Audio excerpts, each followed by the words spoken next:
The reason why I went into healthcare was the series of comic books that I read as a child. There's this series of cartoons based on a rogue surgeon. His name is Blackjack. And when I read those, I knew right then that that's the career that I wanted to choose. When the patients show up to my clinic, I want them to, number one, feel comfortable. A lot of the patients have seen other doctors, they've been in the hospital setting, interacting with other people, and a lot of them have already been fed up with what they've been told or the interactions that they've had.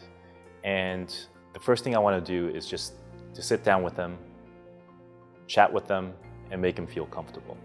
The most rewarding thing that we do day to day is using our hands to take care of these patients and fix something that is finite, and watching these patients recover. It's an immediate gratification that we see every day, and that's what I really enjoy the most from our practice.